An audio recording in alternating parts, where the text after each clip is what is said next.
targets that could have high casualty rates and doing or reinforcing the sensitization program in those areas as well? Yes, I've said before now, I know that there's been this large and huge collaboration among security agencies. We give security lectures to schools. For example, during the orientation, NYSC orientation camps, we also engage private concerns, government offices. So it's not a thing that we have to wait until there is a security concern before we start. This month alone, we've had to talk to the ministries, departments, and agencies.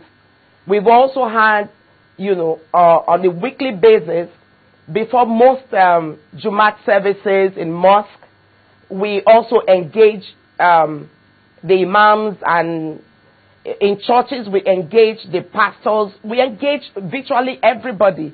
But we are saying that if a security challenge has not occurred within your immediate vicinity, you shouldn't go to sleep.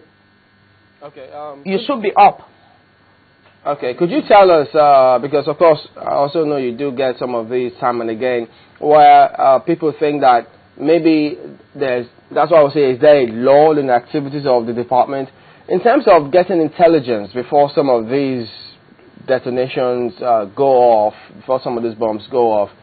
Do you still get that? Does the department intervene or prevent some of those from going on? Yes, Chamberlain. Remember, I've always said before now, the task of securing Nigeria is like when you have a football match. The only goals that get scored are the ones the goalkeeper will get all the chastisement for. But the goals that he saves, nobody gets to know and nobody gets to appreciate. I want you to also know that if security agencies were resting on their hours on a daily basis, I'm sure, Chamberlain, even today you wouldn't have been in the station. So there are so many things that we are doing. We are not resting at all. We are sharing intelligence. We are doing everything possible to make sure that we reduce to the barest minimum whatever threat there be within the society. Tell us about we are not resting at all. If I sit here and begin to tell you all the things that we've had to prevent, it will be stirring a lot of commotion within the citizens themselves. Tell us about the kind of response you're getting from the citizenry in terms of volunteering information. Is it on the increase or what? I would say it's on the increase. Because what can we say about Azari in Bauchi State? The first time these same people tried to attack Azari, the people got up. And that is why we are saying it's not a war of just the security agencies. Azari community rose up together with security agencies and chased these miscreants out of their community. And ever since then, they've never been there. So when some people decide to step aside and pay money for protection, you are encouraging them to continue with their evil acts. Let's talk more about those protections. How many security personnel do we have compared to the Nigerian people? Marilyn, we must team up together to fight this war. Just allow me to come in here so that we can get this point you're making. I presume you already have someone in your custody. That is why you're speaking from point of, I don't know, you're trying to affirm something that people have been given that huge amount of money to some miscreants in our society. And with the amount of money, we can guess the kind of damage or harm they can cause to the people.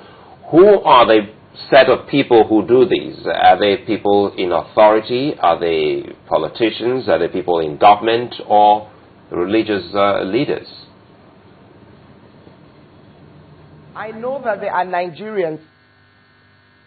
I wouldn't want to say they are politicians. I wouldn't want to say people who are holding offices, but I know that they are all Nigerians. Because if they are not Nigerians, and if they were elite, like I was saying, if they are concerned about the security situation, instead of giving such money to these people, the 380 million is not for the group. It's just one person's account. 380 million. And the person was bold enough to say, oh, it's protection money. If I sit here as a security agent and tell you it was paid by so persons, I don't think I'll be fair. But I am saying it has come to the open that people are paying for protection. And when you pay people money for protection, you are giving them the authority to go ahead and establish a political hegemony where they are going to force people to pay taxes to them. I am saying we must rise up like the Azari people in Bauchi State to resist these people. The security personnel that are killed every day are human beings like other Nigerians. If they stake their lives and people decide to go and pay other people to destroy the life of innocent citizens, what do you expect security agencies to do? In terms of working with other agencies, because if an individual has got that amount of money, this is where the banks come in here. After all, the Know Your Customer program which they worked on was supposed to be such things for such purposes as this one. Does your department get cooperation from, say, the AFCC, the CBM, the banks, any such institutions cooperating with your section? Definitely.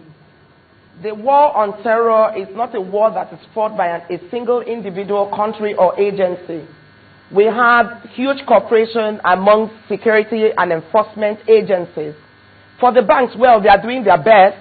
But I want to say, if you know, I know that banks are supposed to know their customers on a one-on-one basis. If you know somebody who peradventure does not deserve to earn such an amount of money and you keep quiet, I want to say that you are an accomplice also. So this call has become necessary that whether you are a bank manager, you are an officer in the bank, somebody comes with huge sums of money to lodge in the bank, you shouldn't be thinking of the reward that will come to you at the end of the day. You should be thinking, it should arouse your consciousness to say, oh, where did this person come with this huge sum of money from? There's also the question, you said that people are paying money and that, somehow security agents, if they paid this money to security agencies, or if the security agencies had this money, at least they will be getting some form of support. Another question would be, are there rooms? We'll ask the question, are security agencies funded well enough? If they aren't, is there an avenue through which people can, as good members of society, can also, say we want to be able to contribute to security agencies, at least for our own area?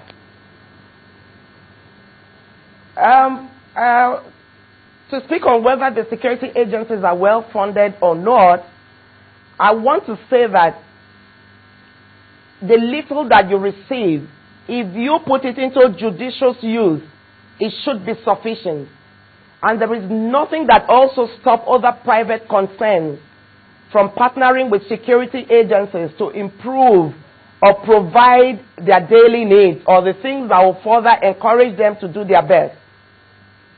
I think the problem with Nigeria is that most times we sit back and criticize. We don't try to come up with avenues of means of engaging people or trying to see how we can help in addressing certain situations. So for me, I won't sit here and tell you whether we are properly funded or not. All I'm saying is that for my service, it hasn't been better than now. I think it has been best because we have acquired a lot of technology. We have developed capacity and capabilities. And that is why I would say proudly that we are doing our best and achieving results. So if private concerns want to partner with us, they are welcome. But we won't go chasing after them.